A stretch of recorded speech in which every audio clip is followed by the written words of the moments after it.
Good morning, good evening, good afternoon, depending on which time you're watching this video.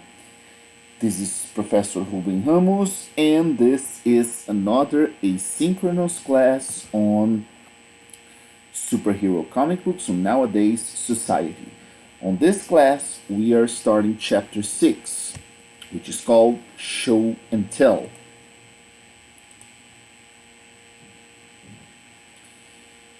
This is my robot. What can you tell us about your robot, Tommy? Well, I like it cause it's got one of these things. What is that, Tommy? It's this thing, and if you pull it, it goes like this. Clink. The head flips back. Yeah? And then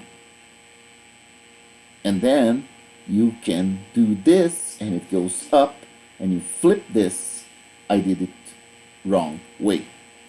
Look, it's a airplane now. Thank you, Tommy. Psst. Hey, Tommy. We all started out like this, didn't we? Using words and images interchangeably.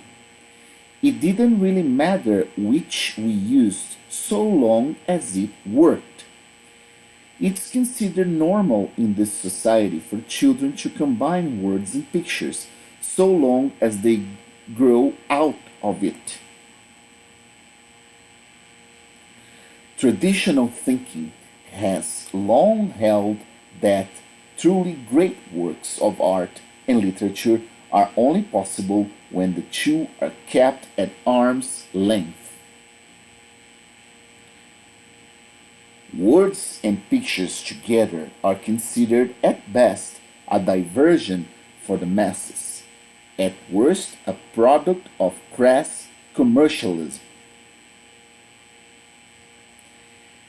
As children, our first books had pictures galore and very few words because that was easier. Then, as we grew, we were expected to graduate to books with much more text and only occasional pictures. And finally, to arrive at real books, those with no pictures at all. Or perhaps, as is sadly the case these days, to no books at all. And please remember that the first edition of this MacLeod's book was published back in 1995 in the United States. But this last sentence, or this last frame, as MacLeod is eloquently putting it, is still a painful truth in Brazil, in the United States, and in several different countries. On that matter, please, I invite you to access my Facebook account and find a video in where Americans are interviewed on the street, and they are asked to name one book. See the results over there.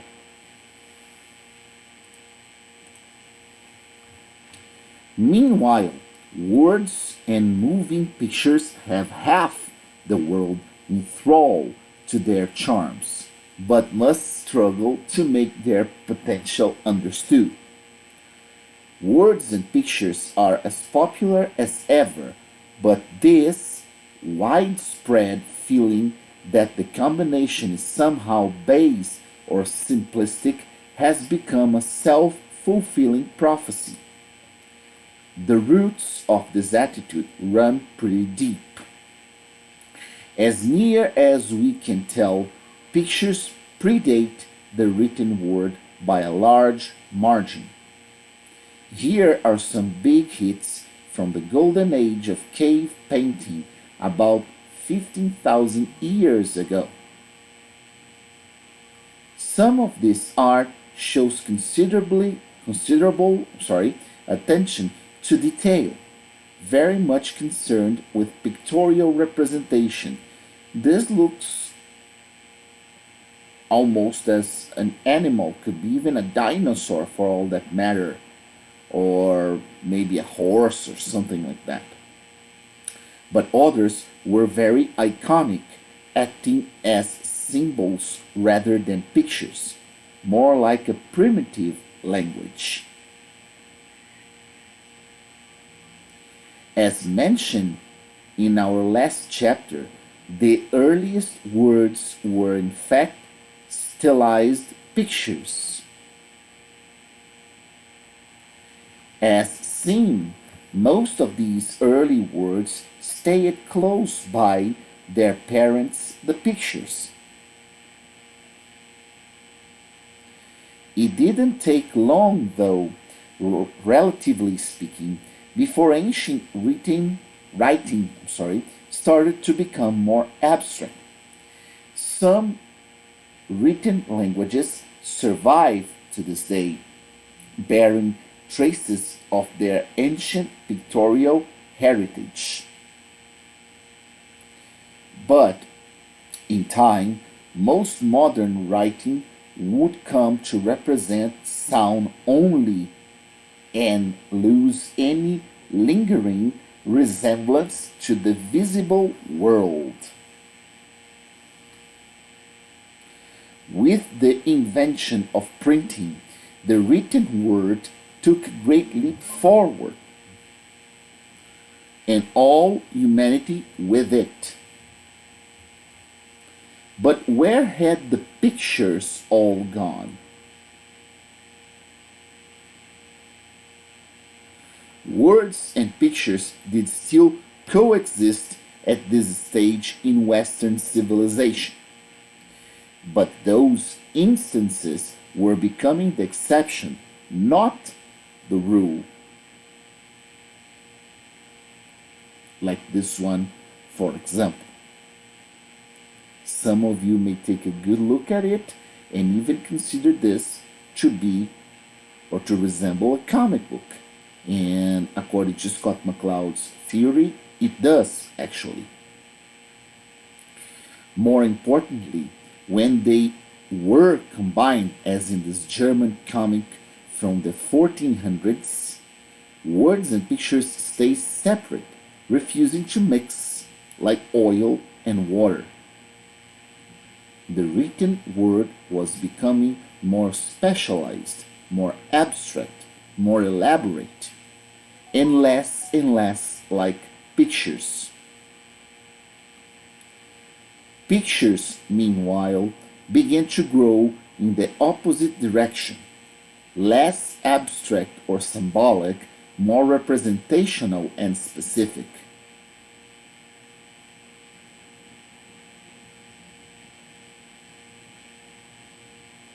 And here we have one of the rare examples in 1819 of a poem which combined art and words, written words. By the early 1800s, Western art and written had drifted about as far apart as possible. So it is a strange example that MacLeod brings us here, but according to his theory, although we may combine these two and they make sense as completing one another, they were seen as different pieces. This is one form of art, this is another one, and they should not mix or get together at all. That's why they were considered to be apart as far as it was possible. One was obsessed with resemblance, light, and color, all things visible. The other rich in invisible treasures, senses, emotions, spirituality, philosophy. Pictures and words once together in the center of our iconic abstraction chart, have at this point drifted to opposite corners. In a way, pictures and words had reached the end of a 5,000-year journey. If they were to continue moving, where could they go? For pictures, there was only up.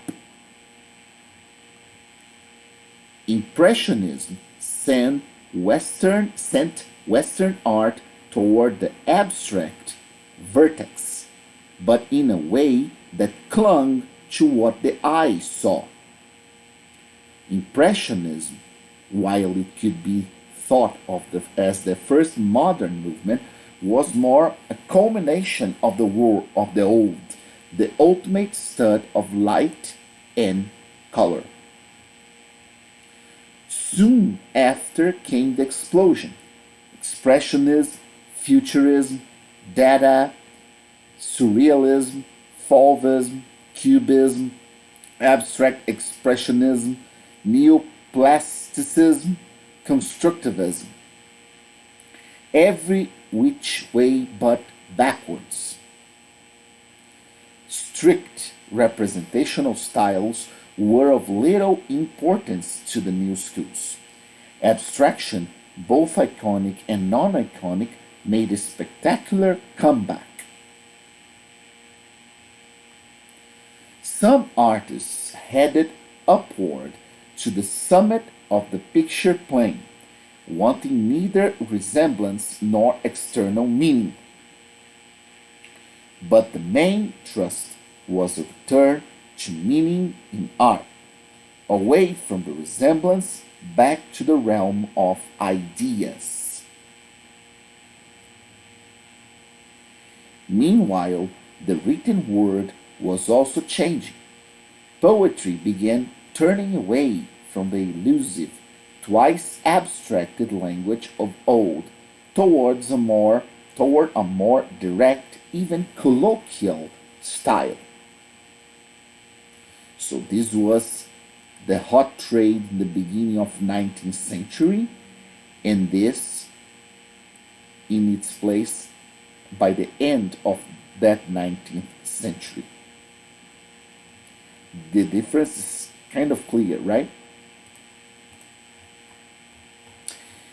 In prose, language was becoming even more direct, conveying meaning simply and quickly, more like pictures.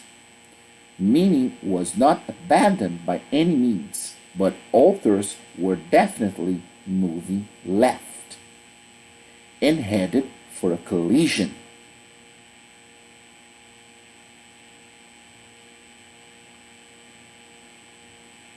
Like the one we have here on our left, data poster for the play The Bearded Heart.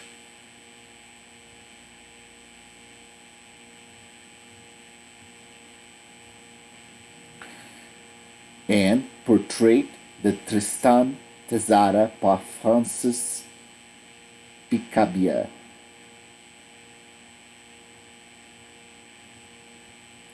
The work of Dadaists, Futurists, and various individual artists of the modern era breached the frontier between appearance and meaning. Paintings increasingly took on symbolic, even calligraphic meanings, while some artists addressed the ironies of words and pictures head on. Ce n'est pas son pape. And in popular culture, the two forms collided again and again, without any pretenses of high art. Nowhere is this collision more thoroughly explored than the modern comic. And it's not a recent obsession. Let's go back to the early 1800s, before any of this happened, when words and pictures had drifted as far apart as possible. Like this example. M. Clapham advertises for a tutor and many apply for the job. Up to that point, European broadsheets had offered reminders of what words and pictures could do when combined. But again, it was Rudolf Topfer who foresaw their interdependency and brought the family back together at last. I'm sure that these ideas were the furthest thing from Topfer's mind when he put pen to paper. But the fact that the modern comic was born just as art and writing were preparing to change direction is at least intriguing. And perhaps this common thread of unification did grow out of a shared instinct of the day. An instinct which said that we had reached the end of a long journey and that it was the time, at last, to head for home. Unfortunately for comics, no sooner had the fine arts rediscovered the link between words and pictures than modern art itself became virtually incomprehensible to the average viewer. What the heck is that? It's a hoax, I'll tell you. My 2-year-old daughter can paint better than that. Do people really pay money for this? Cool. In fact, the general public's perceptions of great art and great writing hasn't changed much in 150 years. Any artist wishing to do great work in a medium using words and pictures will have to contend with this attitude in others and in themselves. Because deep down inside, many comics creators still measure art and writing by different standards and act on the faith that great art and great writing will combine harmoniously by virtue of quality alone.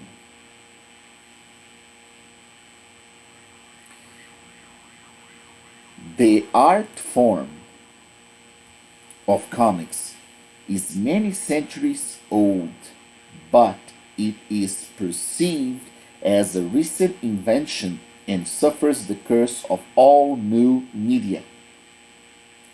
The curse of being judged by the standards of the old. This is a very interesting picture in where we have a young comic being judged by painting, books, theater, and the elders of the universe. Let's call it that. Very nice representation in my opinion. Ever since the invention of the written word, new media have been misunderstood. Careful, Jacob. If you keep doing this, you'll stop using your memory. Each new medium begins its life by imitating its predecessors.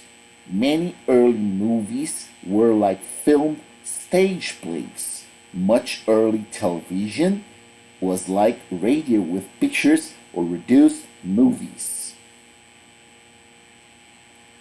Far too many comics creators have no higher goal than to match the achievements of other media and view any chance to work in other media as a step up. And again, as long as we view comics as a genre of writing or a style of graphic art, this attitude may never disappear. Words and pictures in combination may not be my definition of comics, but the combination has had tremendous influence on its growth. A huge range of human experiences can be portrayed in comics through either words or pictures. As a result, and despite its many other potential uses, comics have become firmly identified with the art of storytelling. And indeed, words and pictures have great powers to tell stories when creators fully exploit them both. And so far, we've only seen the tip of the iceberg. I will stop right here and continue on our next synchronous class this Friday. Thank you so much for watching. See you there, guys. Bye bye.